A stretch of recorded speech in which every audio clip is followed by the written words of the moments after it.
Well, good afternoon, everybody. My name is Alex Vines. I'm the Director for Area Studies and International Law here at Chatham House and head of its Africa programme. And I'm delighted this afternoon to be receiving the Right Honourable Raila Odinga, the party leader of ODM, back to Chatham House. He has spoken here before, and as you know, he is the leader of Kenya's opposition coalition for reforms and democracy and leader and founding member of the Orange Democratic Party. He served as Prime Minister of Kenya from 2008 to 2013, and prior to that held senior political positions including Minister of Roads, Public Works and Housing, and as Minister of Energy. He was appointed also as the African Union Special Envoy to Cote d'Ivoire in 2011 and has worked on conflict resolution issues in Mozambique, Burundi, Nigeria and Zimbabwe in collaboration with the International Republican Institute. I'm personally very grateful to you, Raila, for coming today. I know you've just come back from a busy time in the US. I think you attended the Republican convention, did you not? Democratic one, sorry.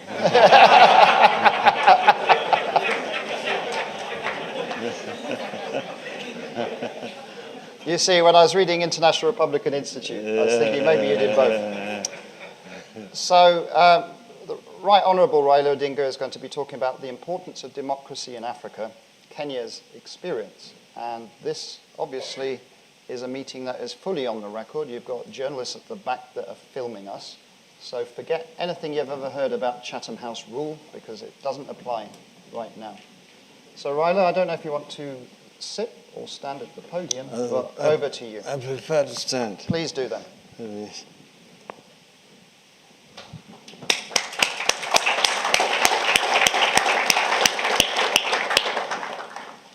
Well, let me first begin by thanking Alex and the Chatham House fraternity for inviting me to come and talk to you here this afternoon.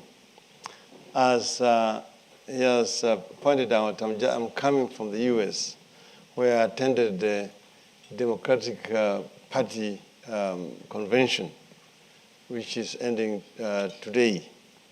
And I had to actually reorganize my program and cut short my stay in the US. Therefore, I was not able to be there when Madam Hillary Clinton was delivering her acceptance speech, because I wanted to come and talk to you here this afternoon. So I chose the subject of the importance of democracy in Africa.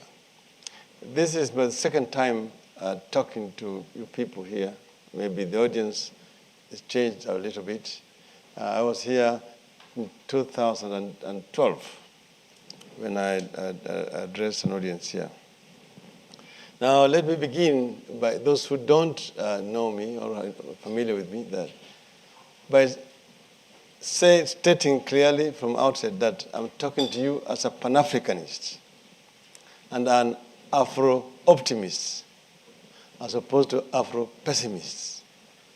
That Afro-pessimists are those who have given up on Africa, those who say Africa is a lost cause, that Africa can never, ever come out of poverty.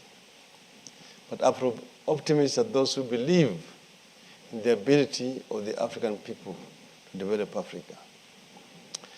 Now, I want to talk about democracy in Africa, and I begin also by saying that I believe that democracy is a universal concept. I'm saying this because there are some people these days who want to say, oh, well, it is Africa, and therefore standards need to be different. I say that I don't agree that we should have lower standards for Africa, that Africa is part and parcel of human race, and therefore the bar should not be lowered when it comes to African democracy. I begin by saying that from the pessimisms of the past, when Africa was seen simply as a basket case, ruined by conceited and ruthless dictators, Africa has now become a puzzling case of rapid economic growth in the midst of promising political changes. Nonetheless, this new dawn may easily be jeopardized by the reluctance to embrace the far-reaching democratization at the political level and progressive reforms at the economic level. Both require committed political leaders with the long-term visions that were typical of our founding fathers like Kwame Nkrumah, Mwalimu Julius Nyerere, and more recently, Nelson Mandela. Yet democracy is in jeopardy in Africa in the second decade of the 21st century. Many pro-democracy activists in Africa are no longer sure they have the support of the West. Many are not clear if it is still the policy of the West to stand only with regimes that promote open, free and fair elections, transparency, good governance, and human rights, or we are in the era of anything goes. I'm saying that this is not the first time that we saw this kind of development. Soon after independence, some of you may, through reading, know, or those who were there, that a very typical development took place almost all over Africa. The founding fathers of the continent began to say that Africa was different from the rest of the world and talked about traditional African society which provided for resolution of conflict by way of consensus. Leopold Senghor argued very eloquently. He called it palaver, that people used to sit under a tree, the dialogue, and then an agreement was reached. Dialogue, as he called it, or palaver. Kwame Nkrumah equally argued eloquently, and they say that multi-party system was alien to traditional African society, that the African society allowed for conflict resolution through consensus I've mentioned, and therefore, through a series of measures, coercion, blackmail, bribery, the opposition was led into extinction. And that saw the emergence of single-party dictatorships, then moving on to military coups and military dictatorships, or one-man rule, the strongman syndrome, as that is why Monsieur le Président, the president. So there are indications that the West is turning its back on democracy by cutting funding, endorsing regimes with dubious records, and abandoning democracy, activists, and civil society. In those days of Cold War, this was the case. The West was more obsessed with the war against communism. So if you came up and said that you are an ally of the West in the war against communism, nobody cared how you were running your country. You could do whatever you liked, but you got all the money that you needed. That's how we created the African strongman. Idi Amin Dada could kill hundreds of thousands of Ugandans. And still he was elected as the chairman of the Organization of African Unity. Mobutu Sese Seko, Kungwa Zabanga, also did the same thing in Congo, killing opposition members and so on. Kamuzu Banda of Malawi could go live on a BBC interview and say that his opponents, Chiume and Chipembere, if they dared set foot in Malawi, would be delicious meals for the crocodiles on River Zambezi. Jean Badel Bokassa of the Central African Empire, because he converted the country from a republic to an empire, crowned himself the emperor of Central African using millions of dollars of public funds that were published in the country.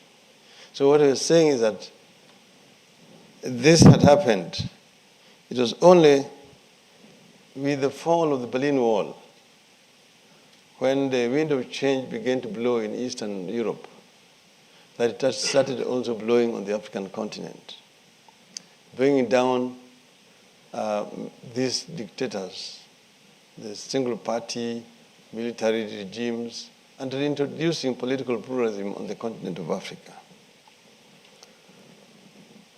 But when that wall came down, only 3 sub-Saharan African countries were classified as democracies: Botswana, the Gambia, and Mauritius. Elsewhere, presidents for life and single-party dictatorships held sway. A seismic change has since happened from that time. Out of 55 countries that make Africa today, over 25 are considered democracies of varying degrees. Africa had 22 competitive elections in the year 2012 alone. At least a dozen sub-Saharan African nations have held or are due to hold presidential or parliamentary elections this year. One of the shortest-lived military coups took place in Burkina Faso early this year. It was the country's 7th military coup in 50 years and was staged by presidential guards loyal to the deposed ex-president Blaise Compaoré. It lasted just 7 days. The Financial Times quoted one of the coup leaders saying, and I quote, "We realized the people were not in favor of that. That's why we quite simply gave up." As the Burkinabe repulsed the coup leaders, in Nigeria, voters elected Muhammadu Buhari as president, making him the first opposition candidate to defeat a sitting Nigerian president through the ballot. And the defeated incumbent, Goodluck Jonathan, conceded defeat. That had been almost unthinkable in Africa. The gender trap, too, is giving way in African politics. The US is having its first female presidential candidate in Mrs. Hillary Clinton. And I express my bias. I hope that she will win and become the first woman president in the US. The UK has its second female prime minister in Madame Theresa May. Africa, on the other hand, has had 3 female heads of state this century. Ellen Johnson Sirleaf in Liberia, Joyce Banda in Malawi, and Amina Gurib Fakin in Mauritius. Most countries in sub-Saharan Africa are currently witnessing lower economic growth rates than those seen over the past decade as a result of the continued adjustment to lower commodity prices and higher borrowing costs. However, for much of the past 20 years, some of the world's 10 fastest growing economies have been African. Even with the slowed growth, Africa is still growing faster than most developed economies. Secondary school enrollment in sub-Saharan Africa grew by 48% between 2000 and 2008, while malaria deaths declined by 30% in some countries and HIV infections dropped by up to 74%. Life expectancy has also surged by between 20 and 42% across Africa since the year 2000. Of the 37 countries to have seen life expectancy rise more than 10% since 2000, 30 are in sub-Saharan Africa.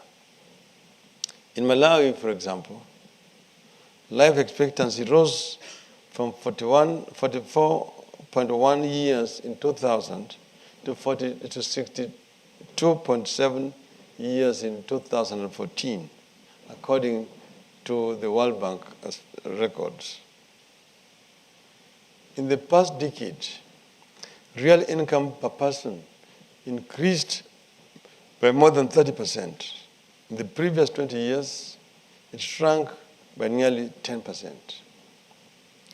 The World Bank Economic Forum places Ivory Coast, or Côte d'Ivoire, as it is also known, as Africa's fastest growing economy, with expected GDP growth of 8.5%. It is followed by Tanzania at 7%, Senegal at 6.6%, Djibouti 6.5%, Rwanda 6.3%, Kenya 6%, Mozambique 6%, Central African Republic 5.7%, Sierra Leone 5.3%, and Uganda 5.3%. The message is clear. Countries that have adopted accountable and democratic governance systems have made strides on the social and economic front. These countries are reaping the democracy dividend that ensures sound management of public resources and political stability through regular, credible elections and peaceful and predictable transfers of power. These gains created a prolonged period of stability that allowed a new wave of investment. So far, so good throughout the picture. However, as I said at the start, these gains are threatened by the absence of sustained momentum for deepening democracy in Africa. I want to agree with the former UN Secretary General, Kofi Annan, who said, and I quote, "Democracy is not just about one day every 4 or 5 years when elections are held, but a system of government that respects the separation of powers, fundamental freedoms like the freedom of thought, religion, expression, association, and assembly, and the rule of law." Any regime that rides roughshod on these principles loses its democratic legitimacy, regardless of whether it initially won an election, unquote. The Washington Post, in a recent editorial, said, again I quote, "The tyrants of today are more sophisticated than those of the past. Rather than outright totalitarianism, they erect a facade of democracy and subvert it from within. They hold elections that are not competitive, use government-approved shell groups to edge out genuine civil society, pass laws outlawing free association and speech, and force the news media into submission by pulling the strings of the owners and editors. They brand as foreign agents any group receiving money from abroad. These trends are ongoing in Africa. And what has become the vogue is that elections are held as a ritual, which must be won by the incumbent at all costs. And the election of observers will come weeks before the elections, stay mostly in the capital cities. At the end of it, then give a verdict that though there may have been flaws here and there, by and large, it was the reflections of the will of the people.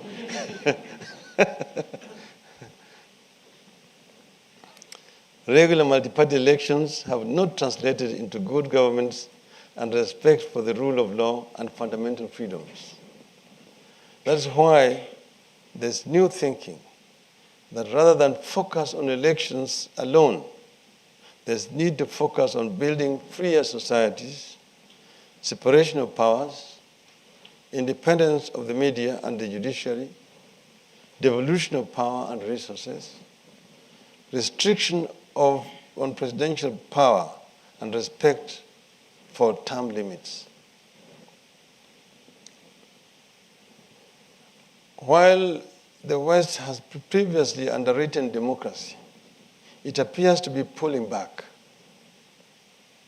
In the current issue of Foreign Affairs magazine, respected scholar Larry Diamond says, and I quote again, "One of the biggest challenges facing democracy today is that its biggest champion, the United States, has lost interest in promoting it." Unquote. I agree, and it is a sad development. When you see events taking place, like recently, we had elections in the Eastern African countries, which even some observers do not know how to describe. And you see what is happening in Burundi. And you see that the African heads of state meet, and their concern is not about what is happening in Burundi, but more how to pull out of ICC, because one or two heads of state of Africa are charged in ICC. Then you actually begin to understand the magnitude of the challenge that Africa is facing today. Africa's elections are being judged not by how free and fair they are, but how peaceful. The performance of incumbents is getting judged by how they can be used to fight terrorism, no matter the human rights abuses that accompany the fight and the economic gains that come with doing business with those regimes. First is, they are an ally in our fight against terrorism. So terrorism now becomes more important than democracy within the countries itself. And then, if we don't cooperate with them, China is going to edge us out. So let us forget about whatever this may be a bad guy here and there, but we need to have a piece of the cake. So look the other way around as far as abuse of human rights are concerned. My focus on elections and what happens between elections is informed by experiences in Kenya. One electoral cycle is enough to wipe out all the gains made over a prolonged period of time. In December of 2007, after 5 years of steady economic growth under the NAC government, Kenya was suddenly thrust into a political crisis following a botched elections. Botched elections, everybody knows what happened. From an 8% annual rate of growth, we dropped to a miserable 2% in 2008 after the post-election violence. That is why since 2013, Kenya's opposition has demanded fundamental reforms to the electoral infrastructure as the surest way to safeguard democracy. We are pursuing reforms in the system of voter registration, the counting of votes, results transmission, and announcement of the results. We are pushing an electoral body that operates in a truly open and transparent manner, with an obligation to complete the disclosure of all its operations in the conduct and management of elections. These efforts in Kenya and elsewhere in Africa need the backing of all forces that believe in democracy. They require that the US and the EU, and I don't know now the Britain out of EU, must do more for democracy. Must fight corruption, defend internet freedom and the media freedom, and protect democracy activists. You remember during the elections in Uganda recently. They completely shut off the country. They could not penetrate, use the internet, supposedly for security reasons. It is our hope that the next president of the US, together with the EU and Britain, will support democracy in word and in deed. The West must show unequivocal support for civil society and the rule of law, accountability, human rights, and free and fair elections. The march of democracy is to be guaranteed. And I conclude once again by saying that so far gains have been made, but we are now witnessing a regression, and that is need to remain on course, which will continue to propel Africa on this growth path. Because right now we are seeing the rate of growth beginning to drop as commodity prices have gone down, and that the economies have not been diversified to be more competitive. And we are seeing the rise of corruption on the continent, which is diverting vital resources from public to private hands and pockets.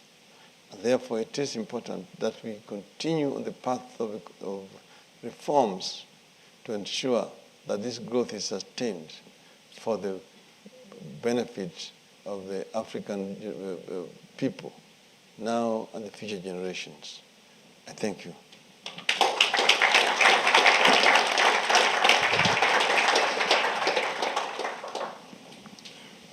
Thank you very much, Honourable Raila Odinga. We now have 25 minutes for questions and clarifications and discussion. I have to say it was a pessimistic picture that you depicted of Western policy toward Africa in particular, moving away from values, particularly the value of democracy, to one of interests, particularly mercantilism, I think is what you're suggesting. But maybe we can discuss that. Who would like to ask a question? So I'm going right to the corner over there first. You've got a tall arm. And do tell us who you are. I'm Andrew Weir of Africa Confidential. Sir, can you tell us what you are doing and what the prospects are regarding what most people seem to believe is an increase in tribalism in Kenyan electoral politics? Thank you. We'll take 3 questions. So, gentleman right here, right in the front row.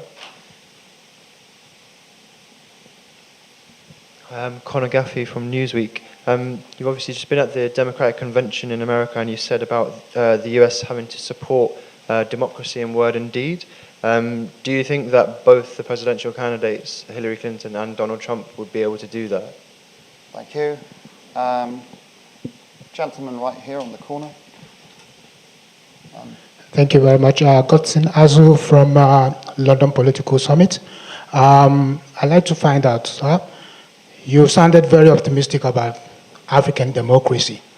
Can you tell us what you think about this new idea coming out of Africa that's called Afrocracy? Afrocracy. I think it's a new ideology by some politicians in Africa trying to redefine African way of politics from the Western way of democracy. Is there anything you think that you understand about this whole thing, about this new wave of Afrocracy ideology in African politics? Thank you very much. So, Raila, you have 3 questions there. Thank you for each of the questioners for being short and concise.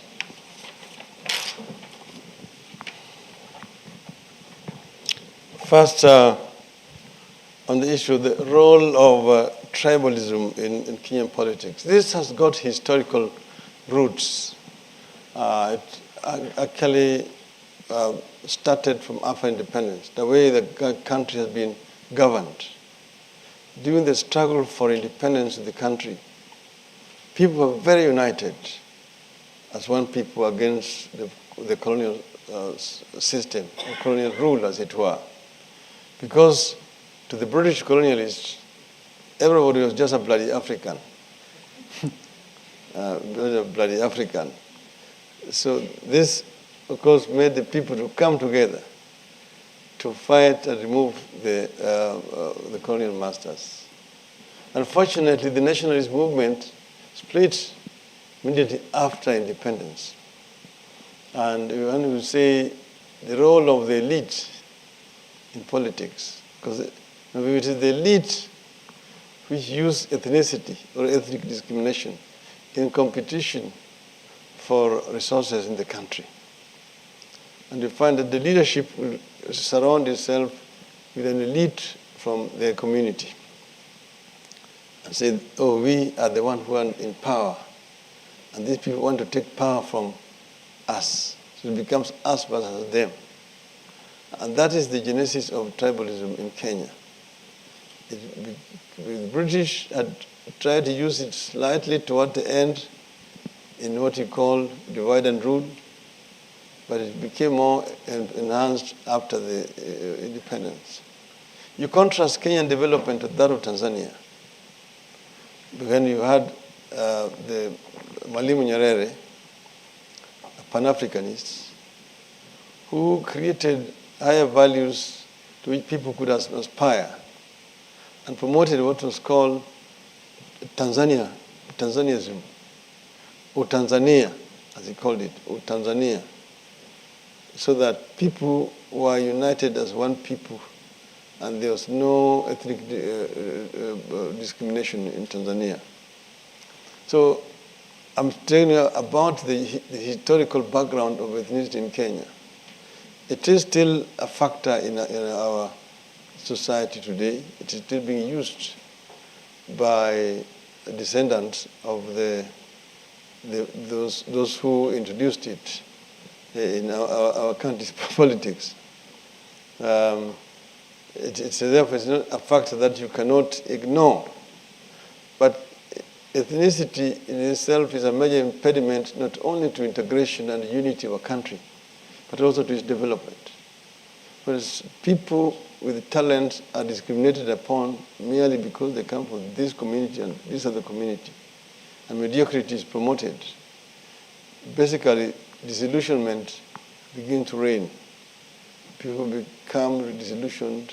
That is itself what is responsible for immigration, particularly of the African intellectuals, out to greener pastures, because they cannot get equal treatment in their own societies. It is something that we must stop in our country. And that is the reason why we are addressing it. We are addressing it with a view to eliminating its role in our society. U.S. role post-elections. Of course, I've been to the U.S. now for the last 5 days, and I have witnessed the intensity of the campaign that's going on between Republicans and Democrats. I think that for the first time, I've been going to the U.S., these conventions. This was my 4th convention. I was in Chicago, I was in LA, I was in Boston. But I think the issues are very clear-cut this time around between the Republicans and Democrats.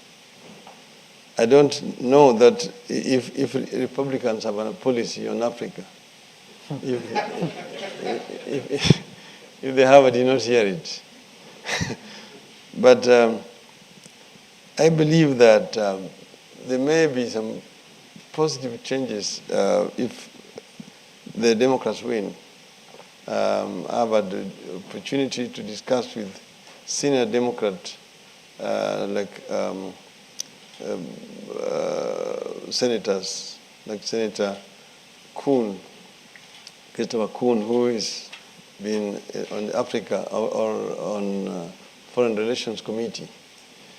And they clearly have a vision for Africa, which in my view could help Africa deal with some of these negative developments that we are talking about, if they were to implement it. Afrocracy in my view, is something that is basically being invented by those who are hell-bent in fighting Pan-Africanism or trying to misuse Pan-Africanism. Those are the people who are trying to be more inward-looking, to say that you need to apply completely different standards for Africa.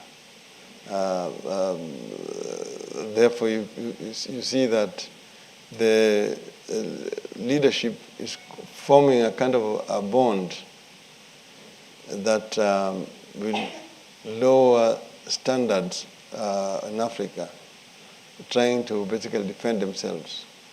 You've seen these efforts at limiting or removing the term limits. It's a trend right now where most of the leaders who were forced by the wave of that wind of change I talked about after the fall of Berlin Wall to agree to introduction term limits are now removing it under the guise that the people want them, that without them there can be no stability in the country. This is happening, and that's why you see that Burundi can be in that kind of state where people wake up in the morning with dead bodies on the streets. But you see that most surrounding countries in the Eastern Africa region cannot come out strongly and face Burundi. The AU cannot send troops to poor Burundi, basically because they have this problem that I may find myself in a similar situation tomorrow. So they are unable to act. You have this situation where Kabila is now trying to postpone the elections under certain disguise that some reforms need to be done. Now in Sierra Leone, they're trying to do the same thing. That there was Ebola, and therefore 2 years were lost. The president should be added another 2 years. So on and so forth. Then even Japan, they could have asked for extension of the time for elections because there was a tsunami. I basically come down to what I'm saying, that there should be no different standards for Africa. Just stay there, Raila, because I'll get a more cluster of people. And let's start in the far corner there first, and then we'll come along. Hello, Hon Raila Odinga. My name is Nancy. I'm a Kenyan citizen. My question is, do you think there is a democracy in Kenya, yes or no? Thank you. That's exactly the sort of questions we want to hear. Please, do you know the lady just there? Do tell us who you are. Mr. Odinga, sir. I'm Anne Cormack from Rolls-Royce. My question is, your picture of democracy and Africa more generally is inspiring when you hear it from you, together with all the warning signals. We have had Africa, if I may say, on a watch list, but in a world that is becoming more uncertain, how can you help business to be more confident in investing in Africa? Thank you. And I've been discriminating to my far right, but maybe your far left. So, gentleman in the front here, there with the pen. Do tell us who you are. Thank you. Morning, Honourable. I'm Robin Gwynn, now in the business community. You mentioned a number of former African leaders that you admired, and you've recently mentioned a number of current African leaders that you admire less. I'm wondering, as you look around, are there current African leaders that you commend as doing the right thing at the moment? Thank you. Okay, and I'll take one more. So, gentleman just there, you, sir. I'm Julius Baluto. I'm a broadcast journalist. Your Honorable Raila, Kenya has got the most progressive constitution right now, a very progressive constitution, but that's not enough. If you ever become the president, what will you do to ensure there is rule of law and the laws are followed by everybody? Thank you. Honourable Raila, I think you've got plenty on your plate there to answer. Over to you. Is there democracy in Kenya?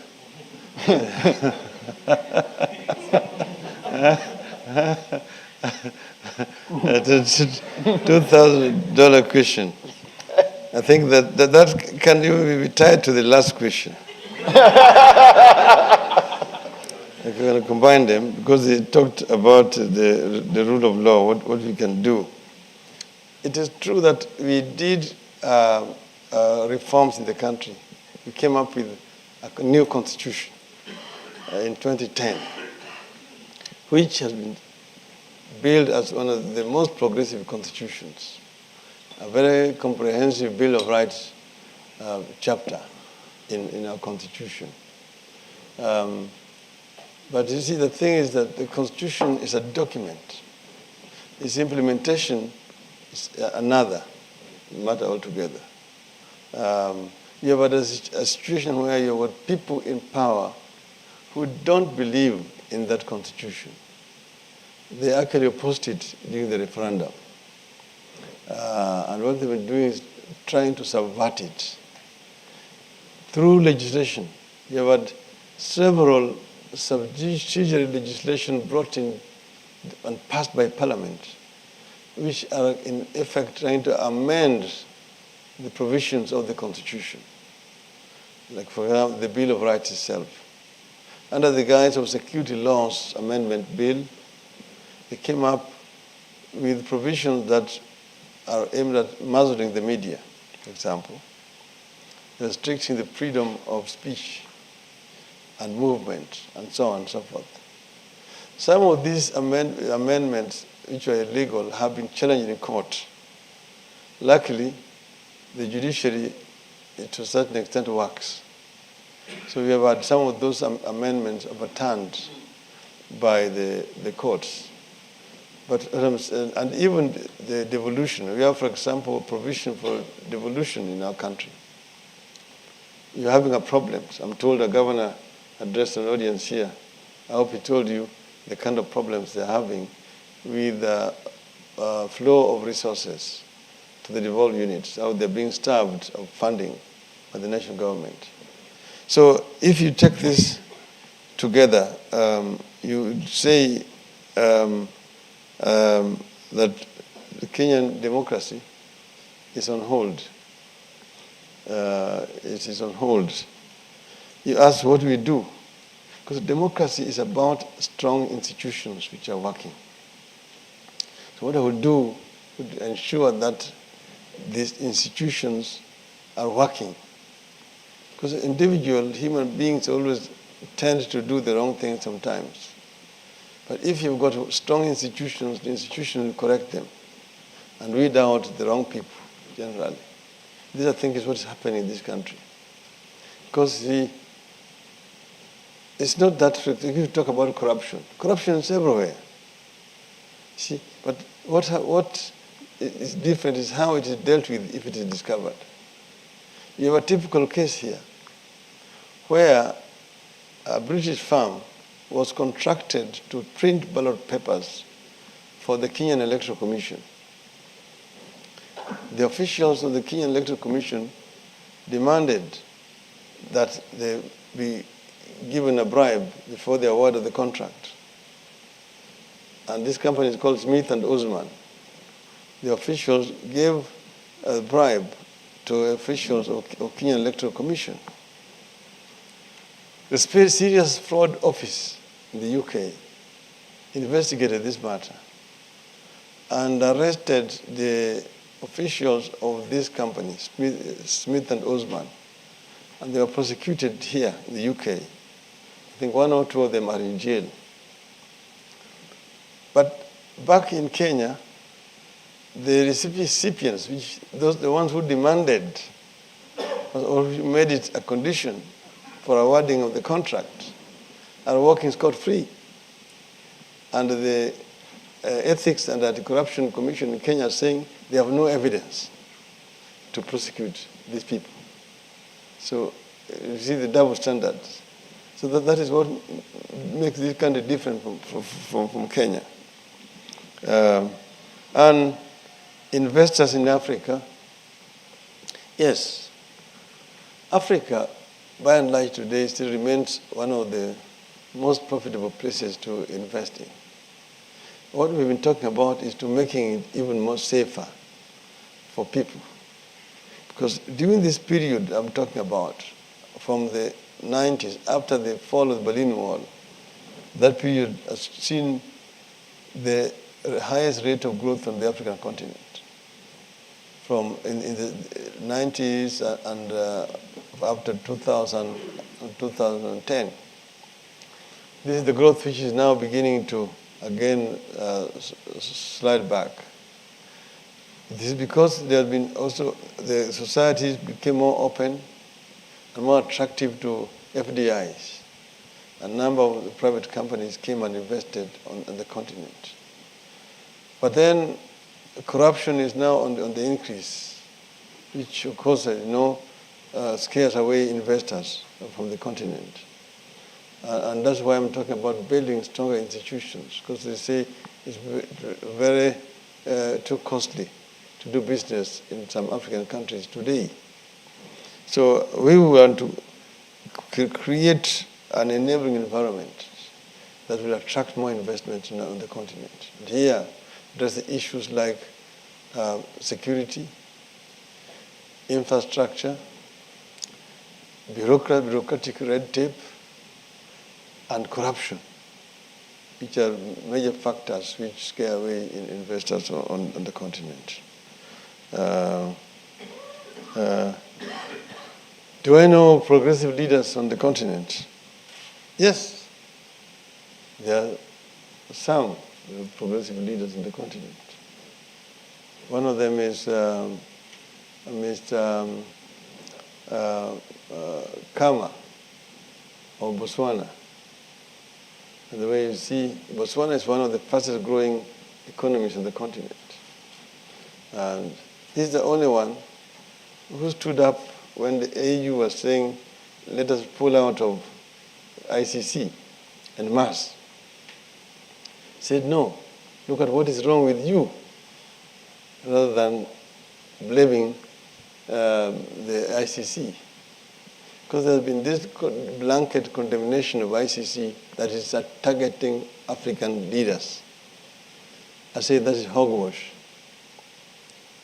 Number one, the African leaders are there because there's more violation of human rights on the continent than on any other continent today.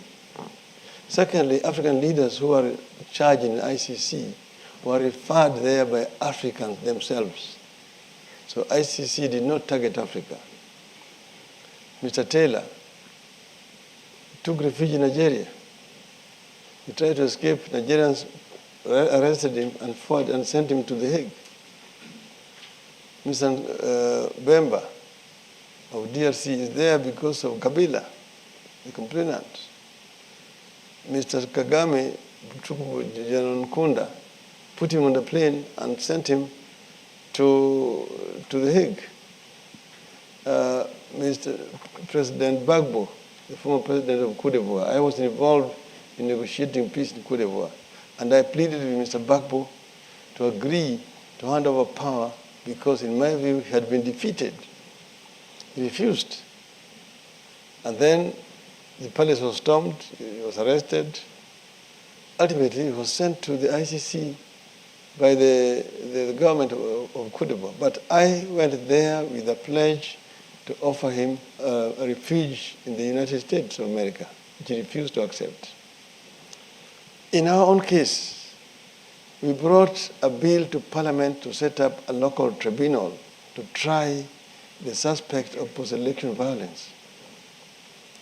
It was opposed by the very same people who ended up being accused in The Hague. They said that The Hague is much better than a local tribunal. A local tribunal will be influenced. That let's go to The Hague. In fact, the clarion call was, don't be vague, let us go to The Hague.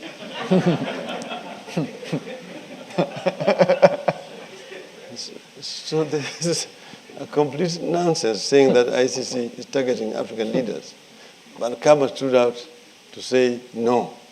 And in a number of other resolutions, he has been the sole voice of reason in a continent where we're seeing the reemergence of strong men. Right, one more round of questions. I'm going to be disciplined, so each row gets one. Just here? No? Right there. Do you want to ask a question? Yeah. Okay. There you go. Good afternoon, sir. My name is Julia Fulukia. I too find your view of democracy quite refreshing. I wanted to ask, you said you're an Afro-optimist. What are you most optimistic about in relation to democracy in Africa? Thank you very much. So, you, sir, then. The microphone is just coming. Please keep your question concise. We don't have much time. Thank you very much. Thank you, Mr. Odinga. I have a great respect for great fathers like Patrick Lumumba, your father, Odinga. But the dream they had in 40, 50 years ago has faded away. The optimism you have, I don't share. Young people are pushed out of their countries, driving taxis. Doctors, engineers are driving taxis on the streets in London, Europe, and America. Environment is getting polluted. Few people in power are counting their fortunes in billions while people are starving. Sir, we need more from you people, active people like you. You've got the voice. If I write a paper to the Guardian, they wouldn't publish for me. But you, as concerned African leader, please help by airing the voice of disadvantaged African people for good, please. Thank you. Could you just tell us who you are so we know? My name is Dr. Bekele Gassese, environmental scientist. Thank you very much. The lady right at the back there. Thank you. My name is Raki Ismail. I'm a local councillor in London. My question is to the Right Honourable Mr. Odingi, is that my ethnicity is Somalilander, and I was wondering, does the Kenyan Parliament ever will accept Somaliland as Somaliland, especially when Somalia, we know what's happening? Thank you.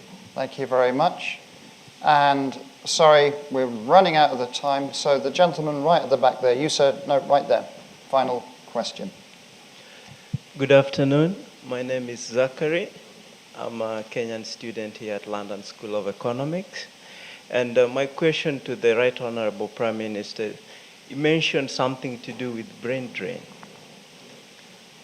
So for my case, I'm pursuing a master's course here in environmental sustainability. And environment happens to be a field in Africa that has not received much attention, and there are problems.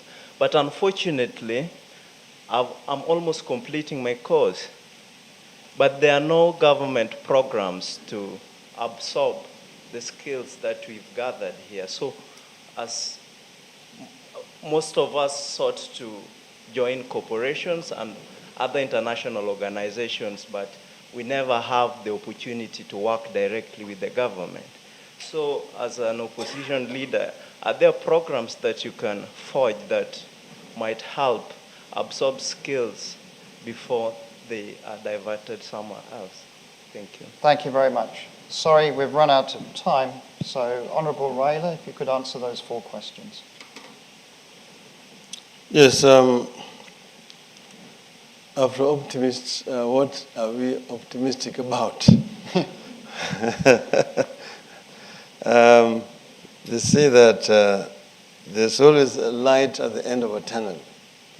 I've talked about challenges which are facing Africa, and I've given a picture that the progress has been made, but we are seeing a regression. So what I'm trying to say is that we don't want to surrender, because we know that we can actually get where we want to go. So what I'm putting out here is a plea to the international community not to help these forces of retrogression who are now on the ascendancy. They are fighting back. You know, they are really fighting back and trying to claim lost ground. And they should never be allowed to do so. I mentioned to you that in those years, what we call the wasted years, from the 60s to the 70s to 80s, many Africans suffered seriously at that time when the West was dealing just with the strong men on the continent. There was stagnation. Most countries were realizing negative growth. That's the time when, of course, there was a lot of generosity in dishing out aid. Aid, you find a number of countries became heavily indebted. They became HIPICs, heavily indebted, without anything to show for it. Most of that money which was being pumped in the continent was finding its way into the pockets of individuals, bank accounts in Switzerland, in Guernsey, in the Channel Islands, and so on and so forth. So it just impoverished the ordinary African people. But when that changed, then you can see there's a turnaround, and the economies begin to register higher rates of growth. And most of these countries have been able to repay some of the debts, although they are repaying debts which did not do anything to the common man on the continent.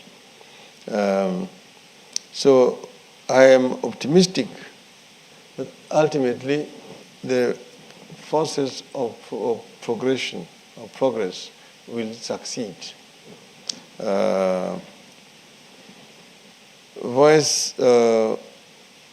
African voice. Of course, the African voice needs to be heard. At the moment, we have a situation where when African leaders meet, they talk more of their own problems, but they do not address the serious issues which are of concern to the continent, which need deliberate action. One of them is this issue of intra-African trade. Africa trades more with other continents than with itself.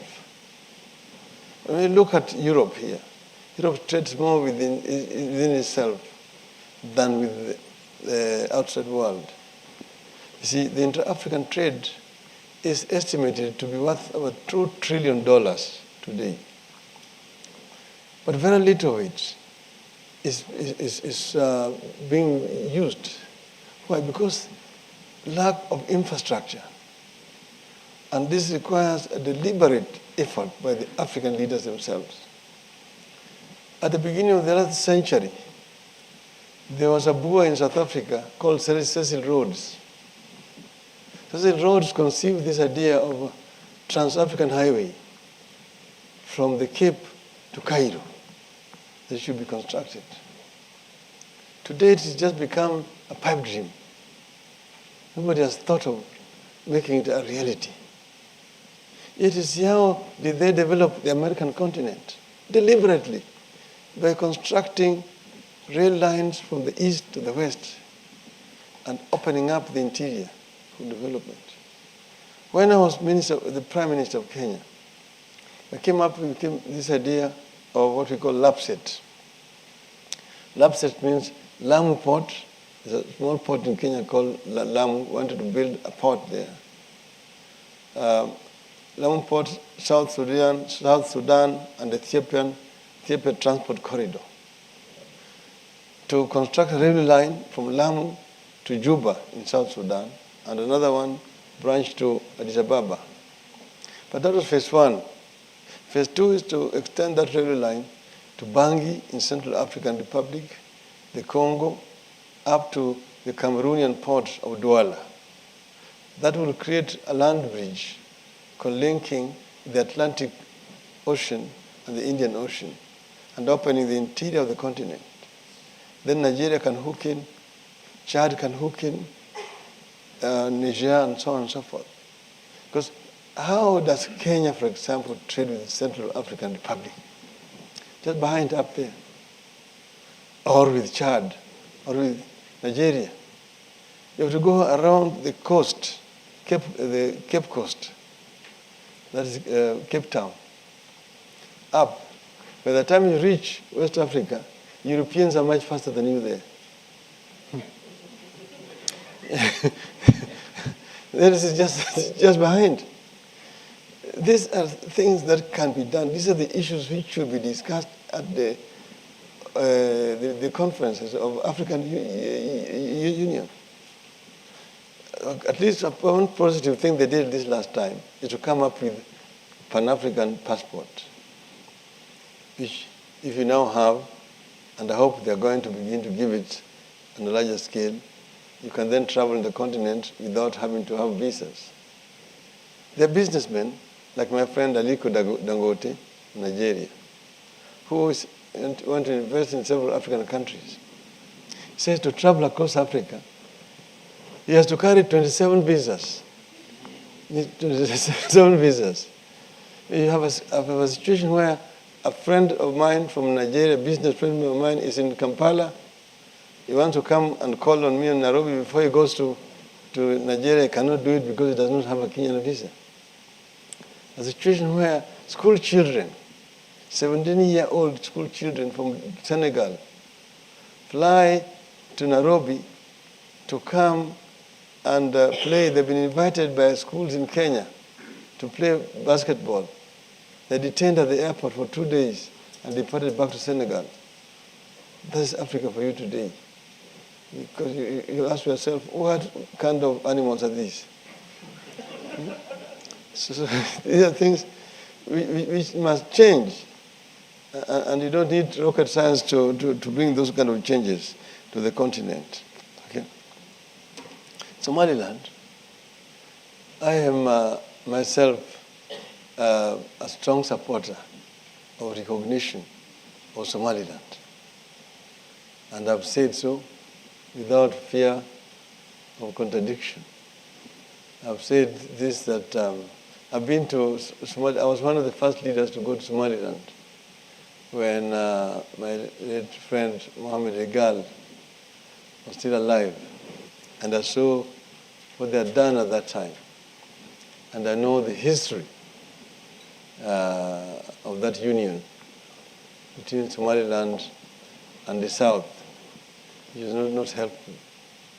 Now you have a situation where the South itself will take many years before they sort themselves out together. I think there's a very strong case for recognition of Somaliland as an independent state.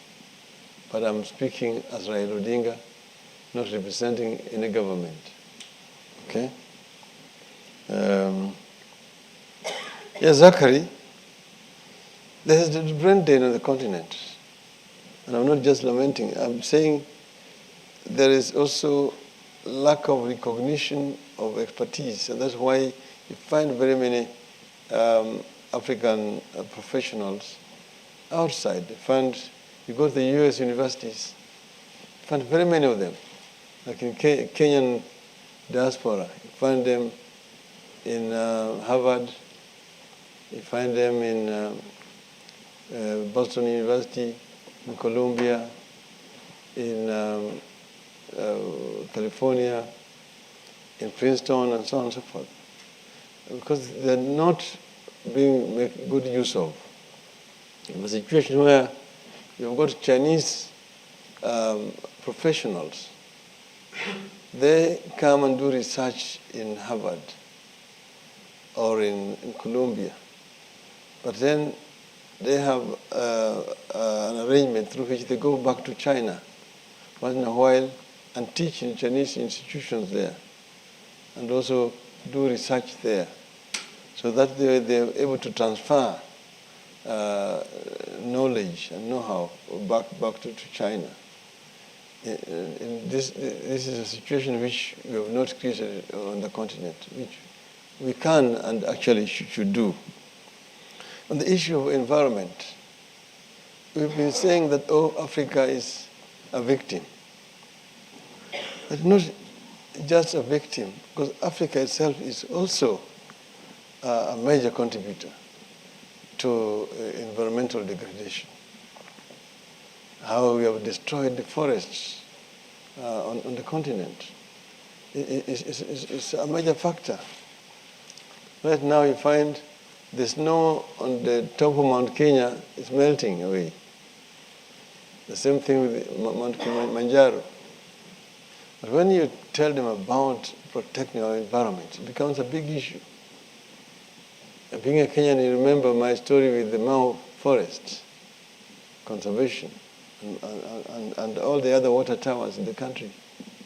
When I started to do this, I was accused of targeting my voters, that I was doing this deliberately to cause suffering of our people. But I said, this is something that has to be done if we have to really properly conserve and preserve our environment in the country and in the region generally. So we have a responsibility. As you know, we have been involved, of course, in these negotiations which have been going on, including the latest in Paris, where an agreement was signed. And there are several programs which are available in the country. You remember when I started Clean Lake Naivasha, I came here and working with the Prince Charles Foundation, managed to access funds that have helped us to basically rehabilitate Lake Naivasha, where fish was dying in large scale. And now we've turned it around and the water is now fresh and the fish is now very clear, is back again on Lake Naivasha. There are several programs that are ongoing in the country, which are being implemented by the government. I'm sure that there will be a place for you somewhere in the country. Let me say in conclusion, I started by saying that I'm an Afro-optimist. And I believe that Africa is going to be able to reclaim this century. I've always believed that the 21st century must be the African century.